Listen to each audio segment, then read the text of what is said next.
Bismillahirrahmanirrahim. Assalamualaikum warahmatullahi wabarakatuh. Alhamdulillahirrabbilalamin. Bertemu lagi dengan saya admin di dalam channel Kenyataan Hidup 22. Hari ini admin akan membahas seputar sejarah filsafat Islam, sejarah pemikiran Islam, dan alasan mengapa filsafat diharamkan oleh sebagian kelompok Islam.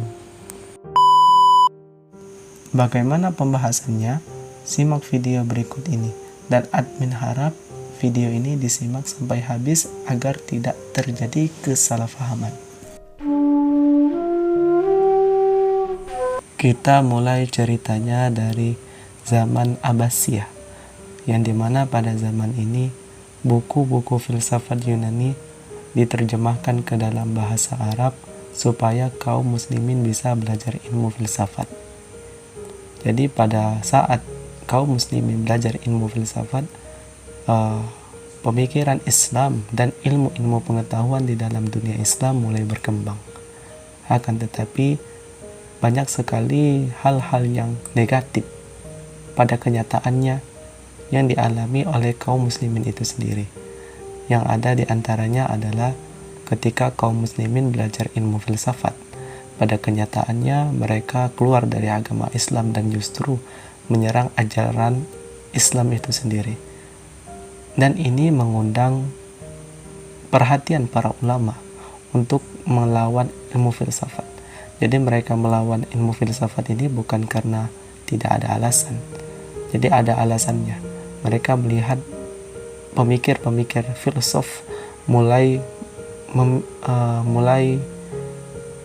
keluar dari ajaran Islam, mulai menyimpang dari ajaran Islam. Jadi ini adalah awal mula mengapa filsafat itu mulai diharamkan. Nah, pada zaman ini ada pemikir yang terkenal yang bernama Al-Razi. Beliau ini adalah seorang yang awalnya muslim tapi mengingkari kenabian, karena beliau berpikir dan berpendapat bahwasannya manusia itu sudah tahu yang mana yang baik dan yang mana yang buruk tanpa Al-Quran yang memberitahukan. Jadi manusia itu sudah tahu dengan akalnya yang mana yang baik dan yang mana yang buruk tanpa Al-Quran yang membimbing. Pemikiran-pemikiran ini adalah pemikiran yang sesat, pemikiran yang keliru. Jadi pada zaman itu pemikiran dalam Islam itu sendiri sudah rancu. Nah, pada zaman itu para ulama yang dipimpin oleh Ahmad ibn Hanbal itu mulai melawan pemikiran filsafat, wabil khusus pemikiran filsafat Mu'tazilah pada saat itu. Pemikiran Mu'tazilah ini bertentangan dengan pemikiran salaf, bertentangan dengan ajaran salaf. Pada saat itu Imam Ahmad ibn Hanbal mulai melawan pemikiran-pemikiran seperti ini. Dan pada akhirnya Imam Ahmad ibn Hanbal pun ditangkap dan disiksa dan dipenjarakan pada saat itu. Jadi pemikiran-pemikiran filsafat ini pada saat itu mulai rancu. Dari sinilah mulai para ulama mulai mengharamkan ilmu filsafat.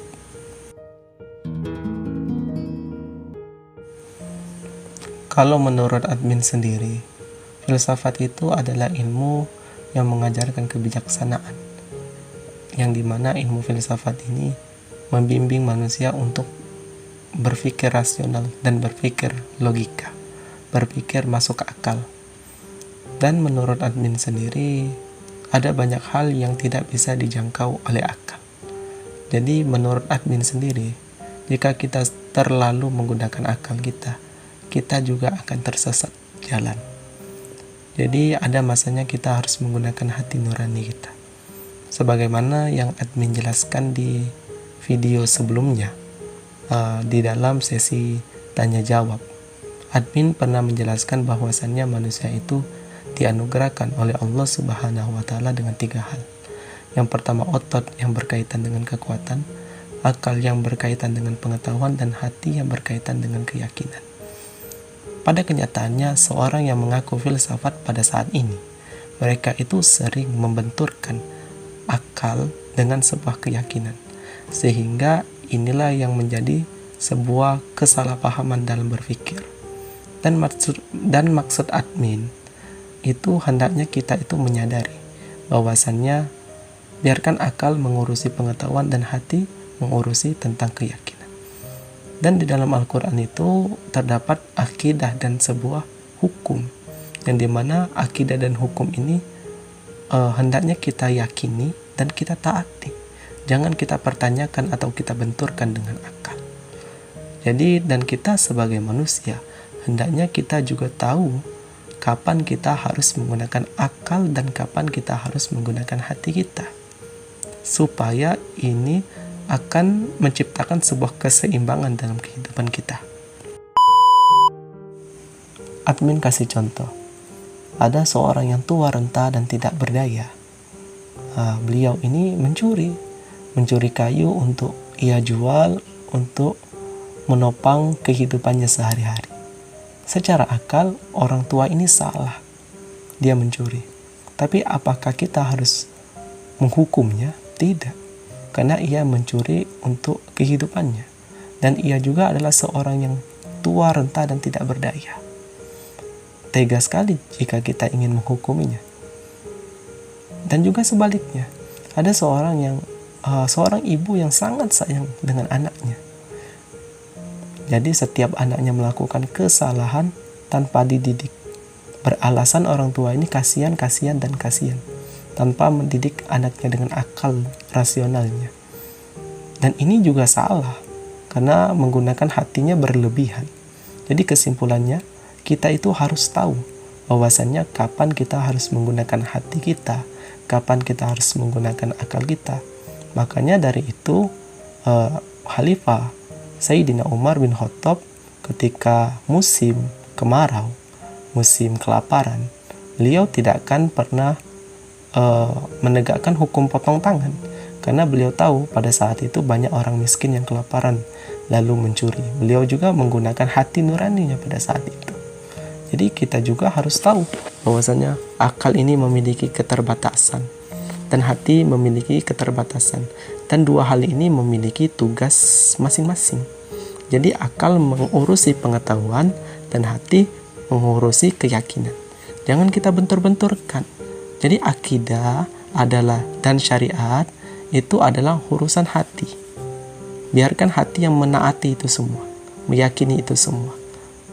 Jadi tidak boleh ikut campur akal dengan hati. Nah, jika kita sadar dengan makna ini, insya Allah filsafat tidak akan pernah bertentangan dengan Al-Quran, tidak akan pernah bertentangan dengan akal manusia. Jadi insya Allah jika kita sadar dengan makna ini, justru Al-Quran akan membimbing manusia ke jalan yang benar. Insya Allah.